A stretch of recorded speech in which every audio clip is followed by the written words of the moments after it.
આદિવાસી યુવા સમિતિની લડત બાદ સ્કિલ ઇન્ડિયા બેઠું પાણીમાં। ગત 3-4 દિવસ અગાઉ સ્કિલ ઇન્ડિયા નામની સંસ્થા દ્વારા આદિવાસી યુવતીઓને એડમિશનના બહાને પૈસા પડાવી તથા ઓરિજિનલ ડોક્યુમેન્ટ જમા કરી લેવા બાબતે આદિવાસી યુવા સમિતિ નામના બિન રાજકીય સંગઠને સ્કિલ ઇન્ડિયાની મુલાકાત લીધી હતી, જેના પગલે તાત્કાલિક ધોરણે આદિવાસી યુવતીઓના ડોક્યુમેન્ટ આપવામાં આવ્યા હતા અને અન્ય છોકરીઓના ડોક્યુમેન્ટ અમારી પાસે નથી અને આવનારા 15 દિવસમાં ડોક્યુમેન્ટને મંગાવીને આપી દઈશું તેમ જણાવ્યું હતું।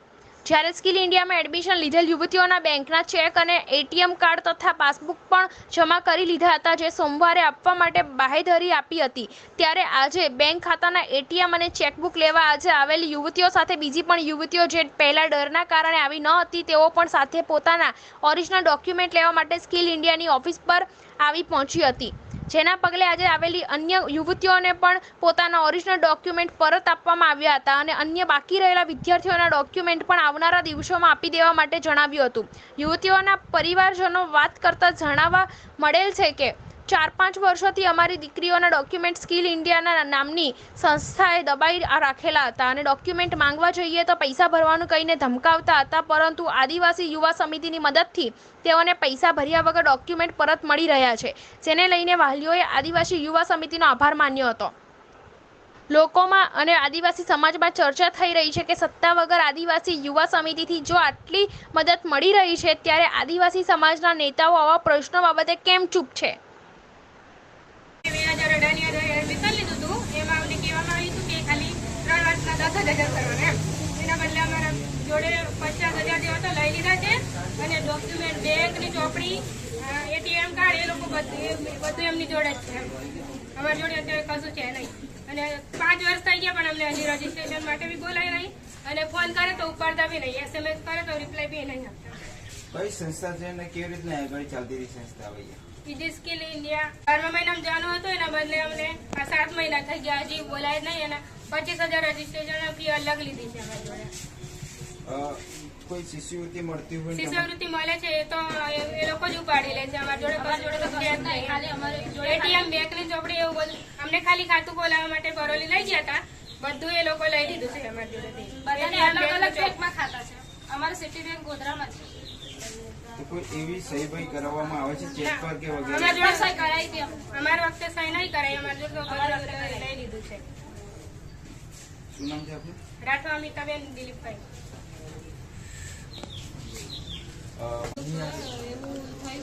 જે દિવસે મેં વિડીયો મૂક્યા ને એનું જ થયું હતું, બીજું તો હવે કશું નહીં થયું, કેમ કે અમે પહેલા વચ્ચે એક્ઝામ આપવાની ના પાડી હતી, બેંગ્લોર જવા માટે અમે ના જ પાડી હતી સર, પણ તોય અમને જબરજસ્તી લઈ ગયા હતા કે તમારે ત્યાં ચોરી થશે અને તમે પાસ થઈ જશો। અમને સર ભણાયા વગર અમે પાસ કઈથી થવાનું, અમને નહીં ક્લાસ કરાય કે કશું નહીં। અને અમારે પહેલા સંસ્થા હતી મહાલક્ષ્મી, એ ફાટક પર હતી, એ સંસ્થા તો અમે હવે સરને પૂછ્યું ને તો એવું કીધું છે કે 2 વર્ષથી ઉડી ગઈ છે, નહીં સંસ્થા। પછી તે દિવસે અમે પરમ દિવસે આવ્યા હતા તો એ સ્કિલ ઇન્ડિયાનું મૂકીશું પછી બીજું તો વડે પેલા સર આવ્યા છે તો કહે છે કે એ કોલેજ મારી છે, તો ગોધરા બાજુના કઈ સરનું ગામ છે એ બાજુના સર અહીંયા ચલવે છે। બરાબર છે। હવે તમે એડમિશન લેવા આવ્યા તો તમને કઈ પ્રકારની સમજૂતી આપી હતી? અમને એડમિશન લેવા આવ્યા ને તે વખતે અમને એવું કીધું હતું કે તમારે 3 વર્ષનું જીએનએમ છે તો 2 વર્ષ તમારે રેગ્યુલર ક્લાસ કરવાના છે અને 3જા વર્ષમાં તમને અમે હોસ્પિટલમાં ટ્રેનિંગ માટે મૂકીશું અને તમારે હાથે અહીં કોમ્પ્યુટર બી ભણવા છે, કોમ્પ્યુટર ક્લાસ બી કરવાના છે। તો અમને એની કોમ્પ્યુટર ક્લાસ કરાયા અને પહેલા વર્ષમાં અમને ખાલી 6-7 મહિના જ ભણાયા હતા, એ બી અમે સર 11 વાગે ભણવા જતા હતા અને 2 વાગે અમે સુધી નાતા રહેતા। કેટલી ફી વસૂલવામાં આવી? જો અમને એડમિશન વખતે અમે 2500 રૂપિયા એટલે અમારે 1 વર્ષની ફી 10,000 ભરાઈ, 10,500 રૂપિયા અમે ભર્યા હતા। 3 વર્ષના કોર્સના કેટલા રૂપિયા કહેવામાં આવ્યા? 3 વર્ષના તો અમને એક વર્ષના 10,000 એવા। અને કોઈ એકાઉન્ટ ખોલવા માટે તમને જાણ કરવામાં આવી હતી અત્યારે? ત્યારે કીધું તો લઈ ગયા હતા ગોધરા સિટી બેંકમાં, બધાને અલગ અલગ બેંકમાં ખાતા છે। આ શિષ્યવૃત્તિનો પ્રશ્ન છે, શિષ્યવૃત્તિનો પ્રશ્નને લઈને શું કહેશો? અત્યાર સુધી તમને કોઈ મળ્યું હોય એવું? અમને કશું જ નહીં મળ્યું, કશું જ મળ્યું નહીં અને અમને ભણાયા બી નહીં કે કશું નહીં, તો પછી અમારે શિષ્યવૃત્તિ પાછી જોઈએ તમારા કોઈ અને અમારે આટલા 4 વર્ષ બગાડે એનું અમારે જોઈએ અને અમારી ફી બધી જ જોઈએ, અમારે બીજી વાત જ નહીં। સર્ટિફિકેટ કેવા આપવામાં આવે છે? 1 વર્ષનું આપવામાં આવે છે, એ કોઈ જગ્યા પર ચાલતું નહીં, પ્રાઇવેટ હોસ્પિટલોમાં બી ચાલતું નથી એવું?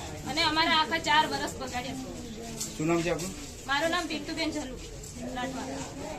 સંસ્થા હતી ગોગંબામાં જે અત્યારે તમારા નોલેજ મુજબ કેવી રીતના ચાલતી હતી? દુપ્પલ હતી કે કોઈ રજીસ્ટ્રેશન હતી કે આ વિદ્યાર્થીઓ સાથે છેડછાડ થઈ એવું લાગે છે? આમાં કેવું 2018 અમને કહેવામાં આવ્યું હતું કે 10,000 રૂપિયા તમારે ભરવાના, એમાં 3 વર્ષની એક્ઝામ, બેંગ્લોર જવા આવવાનું તમામ ખર્ચો આમાં આવી જશે એવું કીધું હતું. અને સ્ટાઇપન્ડ ગવર્મેન્ટમાંથી અમે એ કરી લઈશું એ રીતના વાત કરી હતી. પછી આ લોકોના એકાઉન્ટ ખોલાવડાયા કરોલી કોર્પોરેશન બેંકમાં. એનો પાસબુક તથા એટીએમ પાસવર્ડ બધું એમની પાસે જ છે. આ 6 વર્ષ થઈ જાય. એ લોકો time to time scholarship time to time ઉપાડી લીધી છે. પછી જે વિદ્યાર્થીનો છે એમના પાસે લગભગ 3 વર્ષની અંદર 50,000 રૂપિયા જેવાનું લૂંટ કરવામાં આવ્યું. રજીસ્ટ્રેશનના આટલા રૂપિયા, આના આટલા રૂપિયા કે એ લોકો ભરી દીધા છે. 12મા મહિનામાં લઈ જવાના હતા. 25,000 રૂપિયા, 15,000 રૂપિયા ગૂગલ પે થી કરેલા છે મારા, અને 10,000 રૂપિયા ફોન કેશ આપેલા છે. તો બી આ લોકો આજ સુધી લઈ જતા નહીં, અને ઓરિજિનલ ડોક્યુમેન્ટ હજી સુધી આપ્યા નહીં. 6 વર્ષ થઈ ગયા. પ્લસ આ લોકોને સર્ટિફિકેટ આપવામાં નહીં આવ્યું હજી સુધી 6 વર્ષ સુધી. આ તો આદિવાસી વિસ્તારની સર્ટી ઓરિજિનલ હોય છે, કોઈ જગ્યાએ વેલિડ ગણવામાં આવતી હોય છે એવું કઈ? ના, એવું નહીં. આવી જ નહીં સર્ટી. અમુકની જેની સર્ટી આવી છે એમાં માતા પિતાનું નામ હારફેર આવી છે, અને એમાં પાછું સુધારો કરાવવા માટે 5,000 રૂપિયા પાછા રિટર્ન આલવા પડે છે, અને એ લોકો સુધારીને મોકલાય છે એવું કે છે. કયા નામની સંસ્થા હતી આ રજીસ્ટ્રેશન? સંસ્થા એજ્યુકેશન એવું એક સંસ્થા છે. કેટલા વિદ્યાર્થીઓ છે આગળ એમની સાથે આ વસ્તુ થઈ? લગભગ 2018 40 ની આસપાસ હતા આ વિદ્યાર્થીઓ. કેવા વિસ્તારમાં આવેલી છે આ ભૈયા સંસ્થા? આદિવાસી ટ્રાઇબલ વિસ્તારમાં આવી. કઈ પ્રકારની છેડછાડ આ લોકો છેતરપિંડી કરતા હોય છે? પૈસાની લૂંટ ચલાવી રહ્યા છે. આદિવાસી વિસ્તારની બાલિકાઓ સાથે આ લોકો ભવિષ્યની સાથે છાડછીડ કરી રહ્યા છે. આવા લોકોને ખરેખર તો સજા થવી જ જોઈએ. અને એટીએમ માં પણ આ લોકો એમની જાતે જ ઉપાડ્યા છે. એટલે સીસીટીવી કેમેરા. શું કીધું તમારા વિદ્યાર્થી સાથે? અહીંયા ભૂકંપમાં પહેલી વાર મહાલક્ષ્મી આ સંસ્થા નાખીને ખોલી ત્યારે મારે છોકરીઓ છે ઘરે કરવું બાર પાસે ત્યાં ચાલુ છે એટલે આપણે પૂછ્યું ત્યારે કે આ લોકોએ એમ કીધું કે ભાઈ તમને સરકાર તરફથી શિષ્યવૃત્તિ મળે છે અને 10,000 તમારે ભરવાના આવે છે. તો સારું તો લઈ લઈએ એમ કરીને એડમિશન લીધું ને ભરવાનું છે. ત્યાં જવા આવવાનું બધું ભાડું તમારે બીજું કઈ એવું કરીને આ લોકોએ ત્યાં એડમિશન દેવડાવ્યું. અને પછીથી પાછળથી આ બધું કોને જાણે તો આવું થશે એવી અમને ખબર નથી. કેટલા વર્ષ શિક્ષક બગડ્યું છે ત્યાં શિક્ષણ? 2 વર્ષથી 2020માં લીધેલું. શું કરવા મૂકી દે આગળ તમે? નર્સિંગ કોર્સ માટે GNM. શું આશા હતી તમારી? અમારી આ છોકરીનું કે કંઈક પગભર થાય અને ભણી ગણીને એમની રોજી રોટી રળી ખાય એના માટે અમે આ છોકરીઓને આગળ લાવવા માટેનો કર્યો. શું નામ આપનું?